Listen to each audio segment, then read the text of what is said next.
Hello, I hope I'm getting through. Connection seems a little choppy today.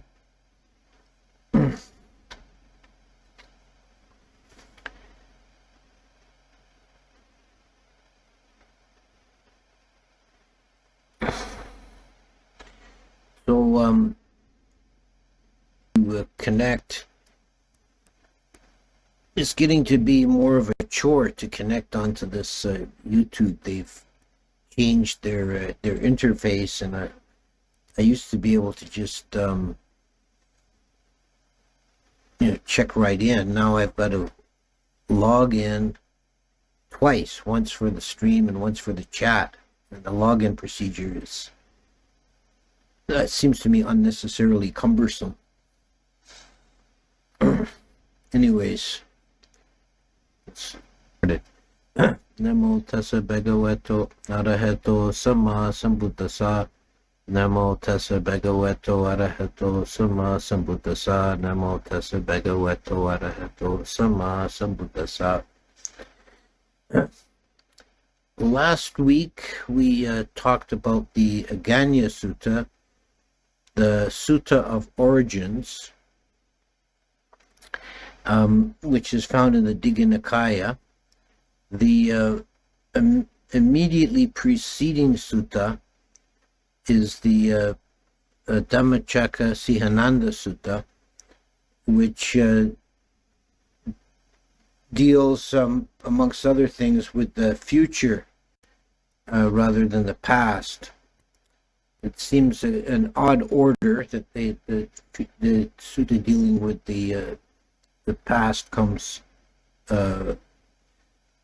after the sutta dealing with the future, but that's the ordering in the canon. First thing to be said about this sutta is it's got kind of an odd structure. Usually when in the few places where the Buddha really gets into cosmological kind of themes, it's has a didactic purpose. It's definitely set to make a point, emphasize some point in his teaching. For example, last week's sutta, he was demonstrating the naturalistic origin of the castes to refute the Brahmins' idea that the castes were divinely created by Brahma, and are thus, unchangeable for all time.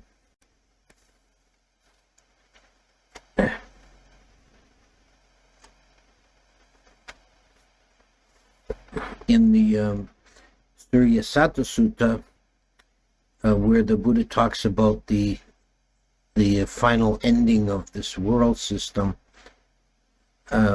it's clearly to make a point about impermanence. But this sutta is not so obvious. There are a couple of framing stanzas at the beginning and end of the sutta that deal with, very briefly and summarily, with mindfulness, the four satipatthanas, and then at the ending dealing with the four iddhipadas, the roads to success. But the actual meat of the sutta, dealing with the history of the world, doesn't seem to have really any particular connection to these teachings. So it makes me think it may have been material that was kind of cobbled together by redactors at some point, two completely different sets of teachings put together. Nevertheless, we'll get into the text here. The sutta begins in the where the Aganya Sutta left off. The first section deals with the distant past, after the human race has been devolved to the present state, and they have organized government and a caste system. which was established in the ending of the Aganya Sutta. Here we start with a period of time in which human lifespan is still very, very long. It's in the first phase of the world. There's still some trace of the celestial origin, let's say, of the human race, and that they still have a Dewa-like lifespan of years.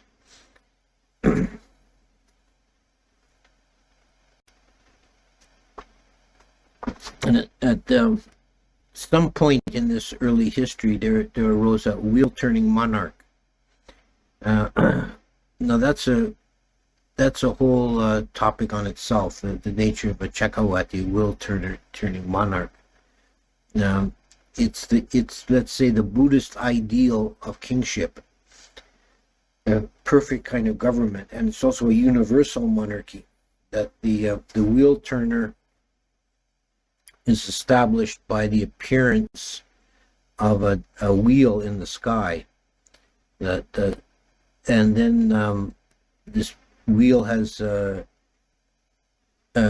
great magical powers, that the king is able to travel with his retinue around the world and conquer all the other rulers without violence. They're just overawed by the sight of the wheel, and they swear fealty to him.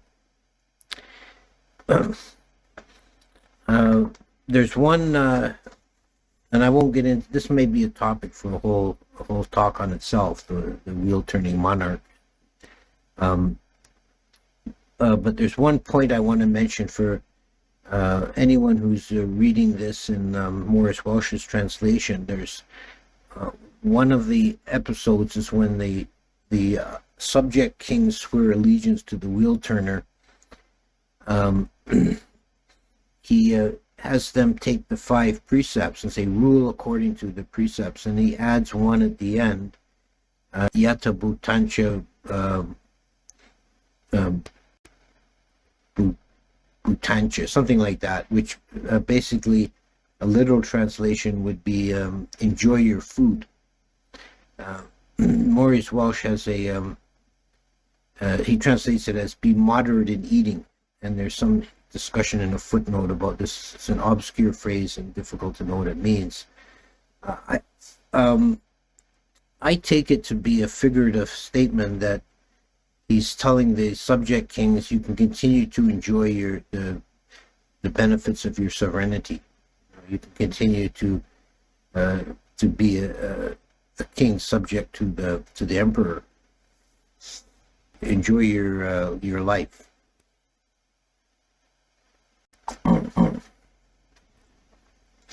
Now, the wheel turner then rules over the whole world for a long period of time, and he is advised by his wise men to keep the duties of a wheel turner, and the duties are listed, and they include providing guardianship over all human beings and also over beasts and birds in the kingdom, and to live righteously, to listen to the holy men, and the final point is to provide well-being and sustenance to the needy, to the poor in your realm.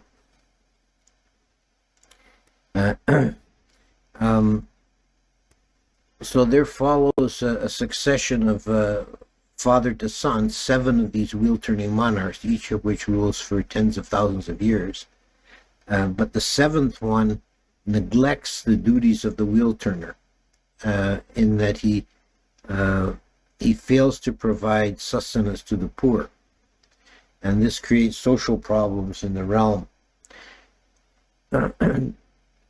Those who have no livelihood, they take to thievery, and one of them is brought before the king accused of being a thief, and the king says, "Why did you steal?" And he says, "Well, I had nothing to eat." So the king gives him some money to establish himself in the trades, and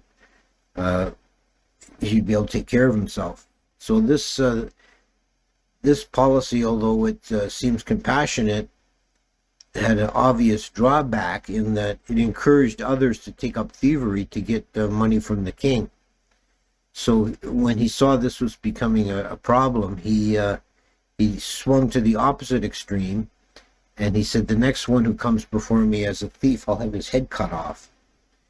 And when he starts this policy, then it creates a different kind of problem. That those who want to take the thievery, then to protect themselves, they take up swords and they begin robbing violently and taking up highway robbery and so on.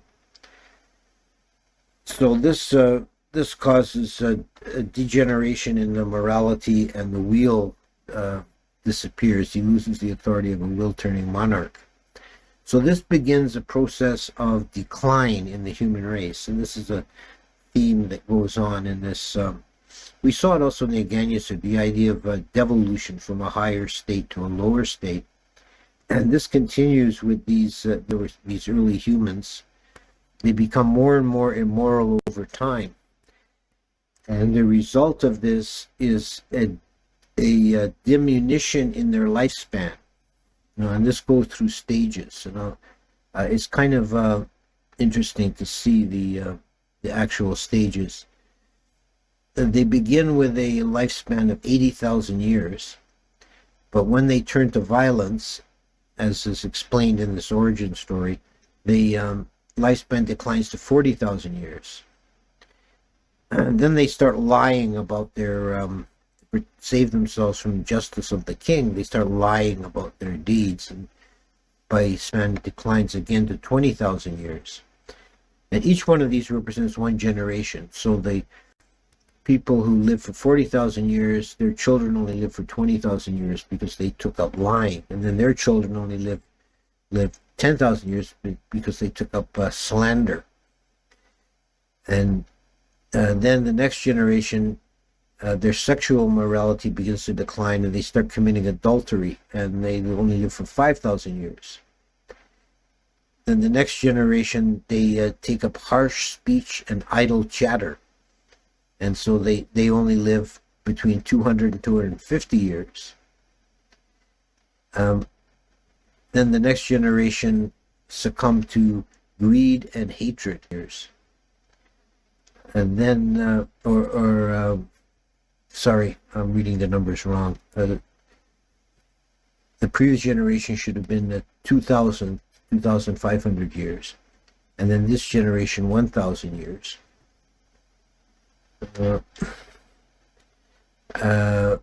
then the next generation succumbs to wrong views, and they only live for 200 or for 500 years. And then the next generation is the one that goes to 200, between 200 and 250.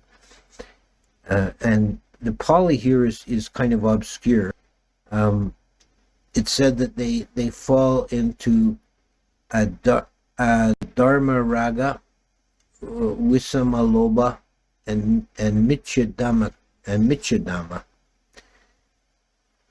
And it's not explained in the text exactly what these are, but in the commentary does come up with explanations for these.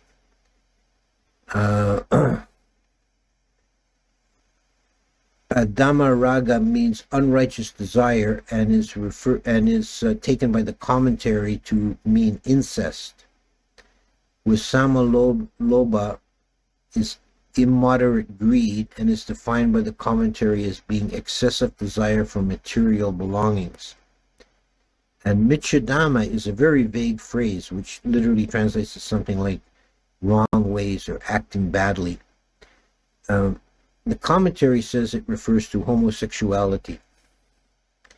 Men desire men and women desire women. That's kind of an interesting point, that homosexuality is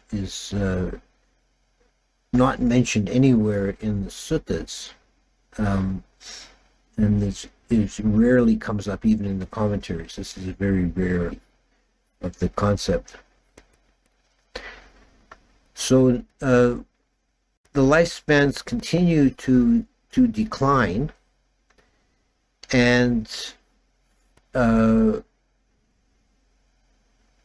the Buddhist time, the lifespan was taken to be 100 years, and it continues to decline. There's a tradition in this is not from the text as far as I can see, but there's a tradition in Burma, at least, that lifespan declines every generation now by 1 year, and it will continue to decline in the future as people become more and more immoral. And the bottom, the very nadir of human devolution coming in the future will be when human beings are reduced to basically an animal-like existence. They have a lifespan of 10 years. They reach sexual maturity at 5 years. They have no sense of morality whatsoever. They live like beasts. And at the very worst moment, there's 10 days.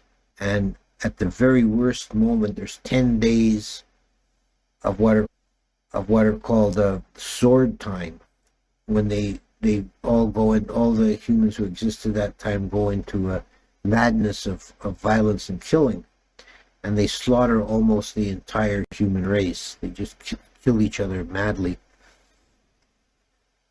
A few survivors survived by hiding in the forest, and at the end of the 10 days period of madness, they gradually come out, and they meet each other, and they say, "Oh, I'm glad you survived too. This came about because we were so immoral. Let's at least take up the morality of non-killing." So they take up the morality of non-killing, and this increases their lifespan. And the stages are not laid out explicitly as they will for the decline, but there's a rise in lifespans as human beings gain more and more morality over time until they get back up to 80,000 years, and then the decline starts again. It isn't clear from the suttas, but it's found in some later texts, and it's found in the Sarvastivadin texts, that this cycle repeats in the world system 18 times. Each one of these is called an Antara Kappa, or an intermediate Kappa. And the whole 18 is called a Maha Kappa. And then the world comes to destruction at the end of the 18 cycles. It also, a detail from the commentary that's of some interest is that the ending is not always a sword time. There's 3 different kinds of ending. It's always something very miserable at the end. They either die by violence, or as in this case, or they die by disease, plague wipes them out, or they die by hunger, famine wipes them out.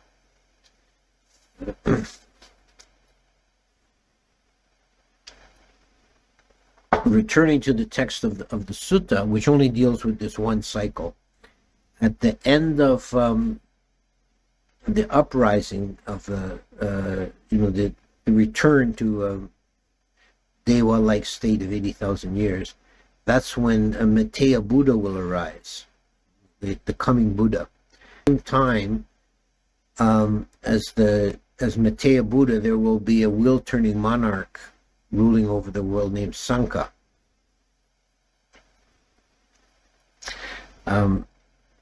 And this is said to be a very fortunate time to be born. It's a kind of golden age. It says that the beings at this time are free from disease. The only diseases known to them are greed, old age. These are the 3, and they have a lifespan of 80,000 years, so that the aging doesn't come as soon as it does for us.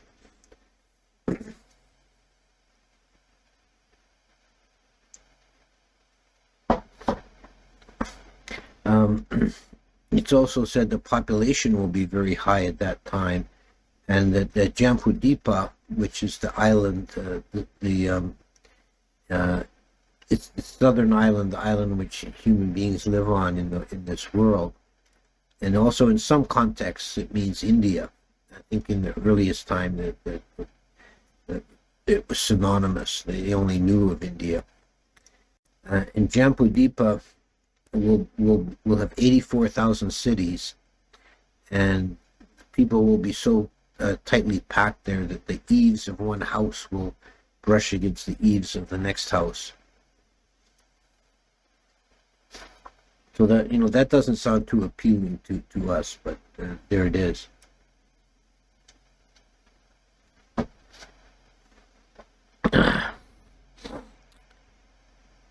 So that's really as far as this sutta takes us to the time of Maitreya Buddha.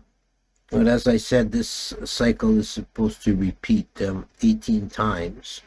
And in this world system, this Mahakappa, there will be altogether 5 Buddhas. And each one arises in a separate Mahakappa or Antarakappa. So there's a great span of time between Buddhas. And the final ending of the world is at some point, and it's not specified how long after there's any more ups and downs after Maitreya Buddha, but after all these 18 ups and downs are over, then the world is destroyed by the multiplication of the sun. The sun becomes, and it keeps new suns appear in the sky till there's 7 suns, and it burns the entire earth up, and it's the ending of the destruction of all life and all physical structure in the world. And it's the end of the Mahakappa. So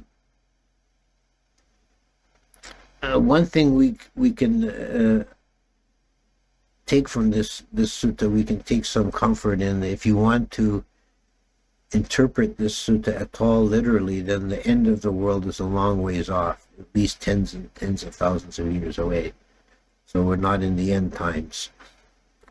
Although we are said to be in the decline period, and if the Burmese are right about lifespans going down, 1 year or 1 year a century, I think it is.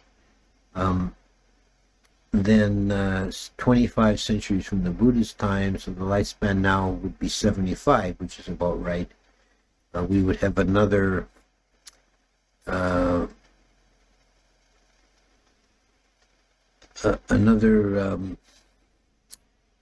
what 750 years before the ending of the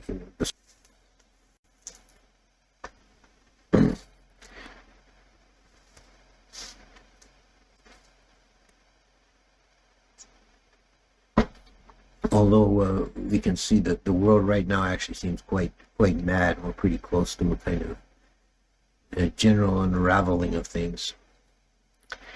So that's the sutta, and the moral of the sutta in this sutta and also in the Aganya Sutta is the importance of keeping morality for human health and well-being and longevity, and also for a stable, harmonious society. So both these suttas have this underlying theme that the longevity of beings and their well-being depends upon the general morality of the people living at that time.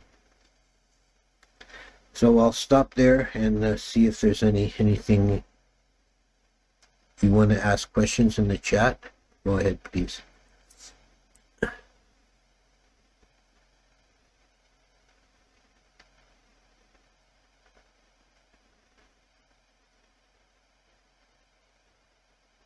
not seeing anything coming in. I hope it's working.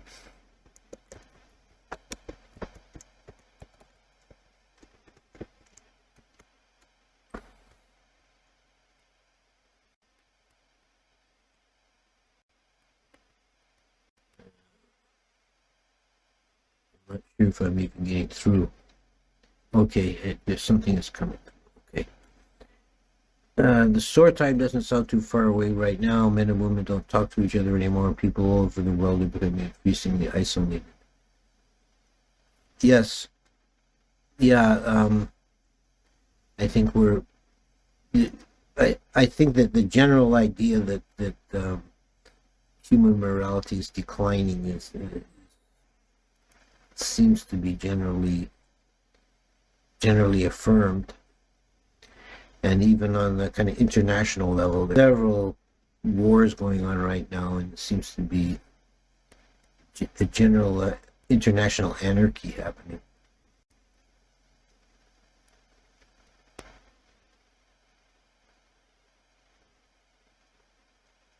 So, Julie, you were here at our river 15 years ago. That would be what, 2010, something like that.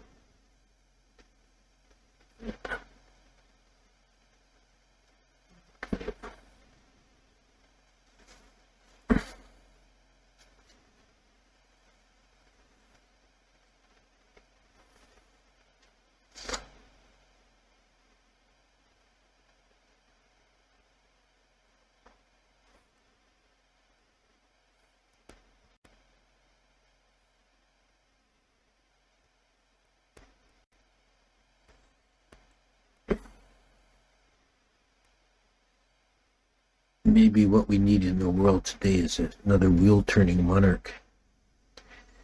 Do you yourself understand this prediction as a more or less general rule about social well-being related to morality?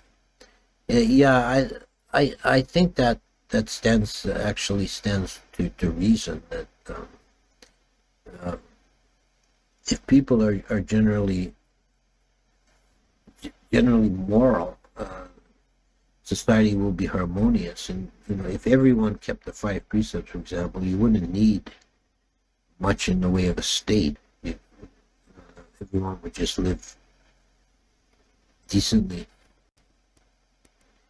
Do you see humankind colonizing Mars and beyond? I don't know. That's something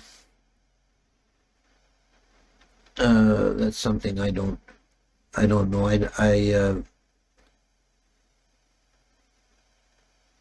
I don't really see much value in colonizing Mars. It's a completely inhospitable planet. If people were to live on Mars, they would have to be in either underground or in sort of domed cities. It doesn't seem a very pleasant place to dwell. I could see it. Stations with the semi-permanent staff like we have in Antarctica. I could see that happening.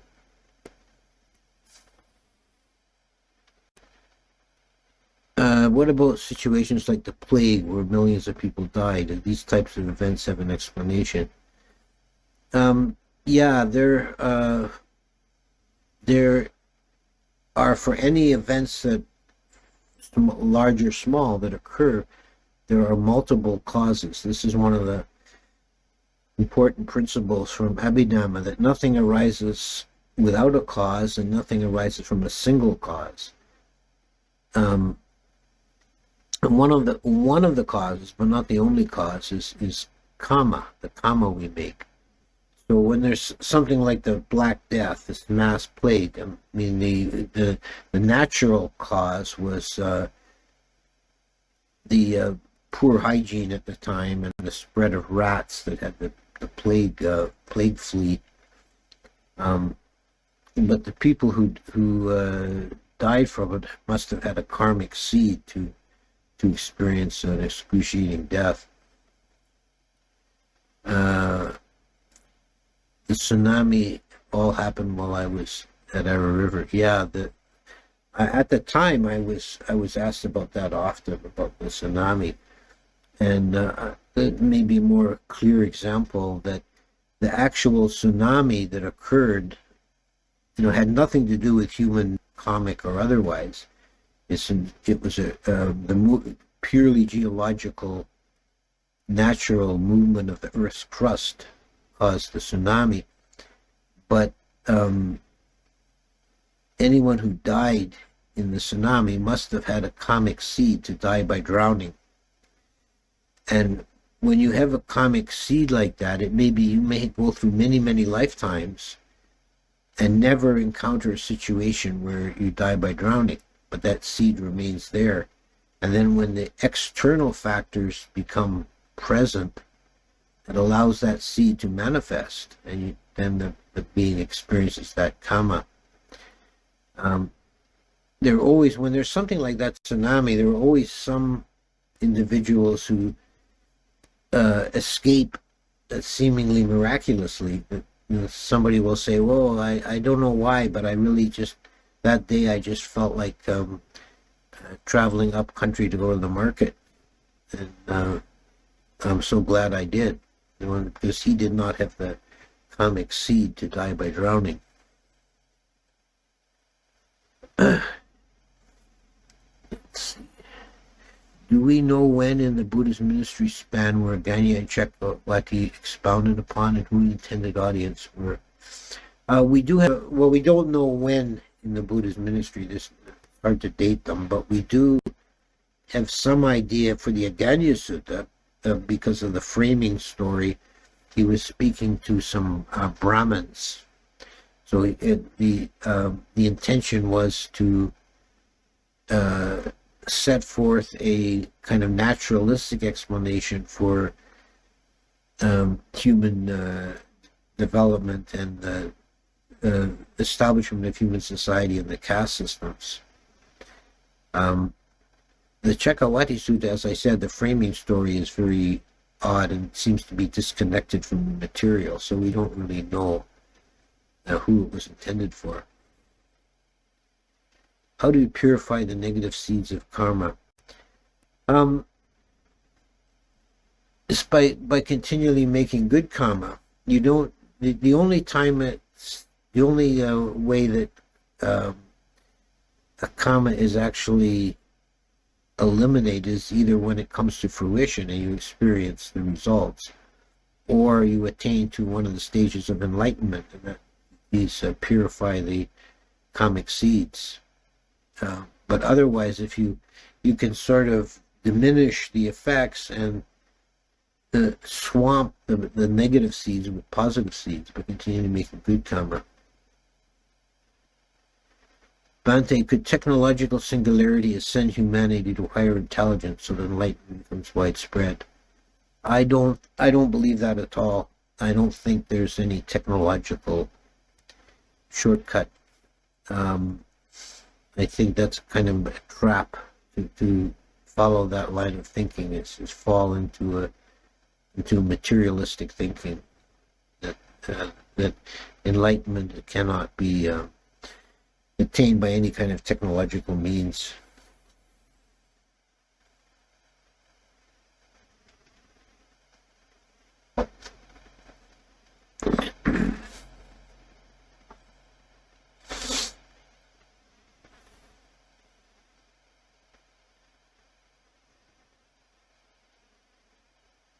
Do you think Buddhist ethics in AI is worth pursuing academically? Do you see any value in creating a Buddhist AI system? I don't know about that. I'm not sure how you would imbue an ethical system into AI. AI is basically just a fancy search engine and database. I think it's, my own opinion, I think it's been really overhyped. It's not like we've created something that thinks artificially. So that if you try to imbue ethics into it, it only means you are kind of serving the algorithm to come up with answers according to a certain ethical line.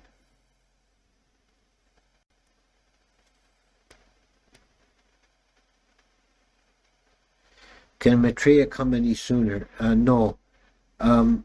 This is even outside the context of this sutta, there's discussion about the different Buddhas, and in between Buddhas, there's always has to be a dark age when the teachings of the previous Buddha are forgotten entirely. So at the present time, we still have the teachings of Gautama Buddha in the world. So Maitreya Buddha won't come until those teachings are completely forgotten. And this is part of the point of a Sammasambuddha, a Buddha enlightened by himself, because he doesn't have any previous teachings to rely on. Does this imply some kind of social distribution is required for just society to keep the bottom out of the worst of poverty, at least? I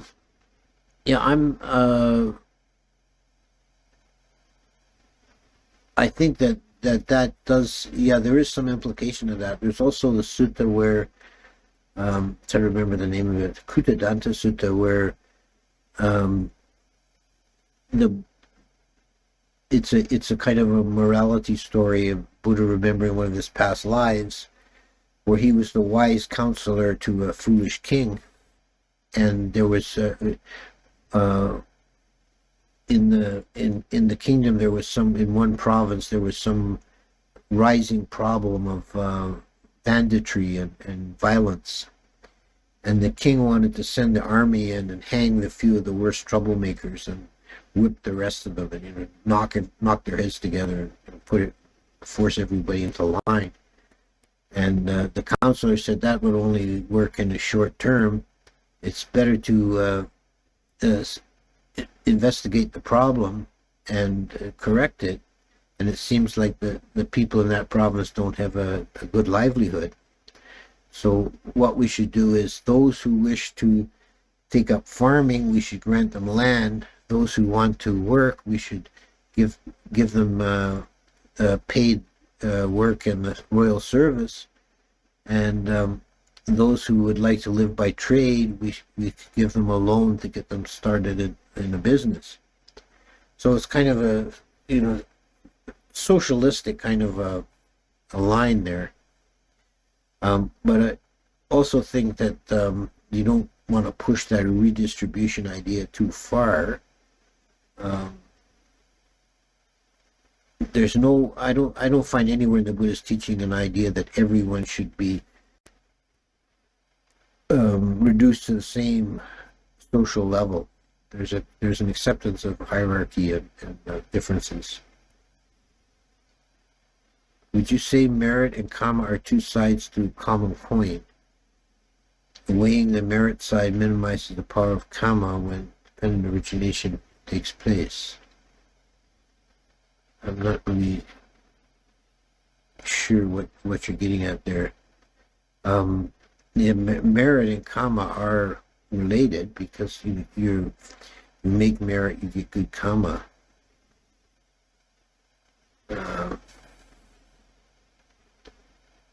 don't really follow your question exactly.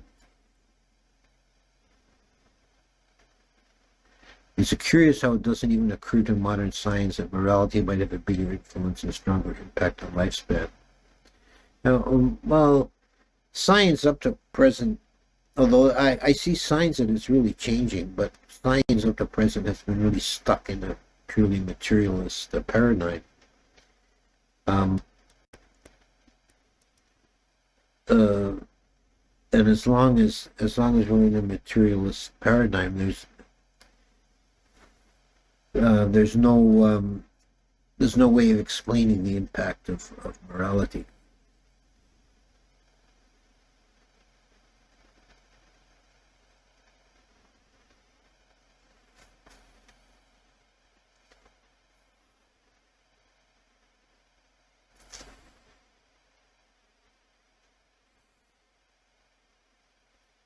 So I think that's we'll call it for today. Thank you for tuning in. I hope it was informative, and we'll see you again next week. I haven't got an idea for a topic yet. We'll see what comes up. Okay.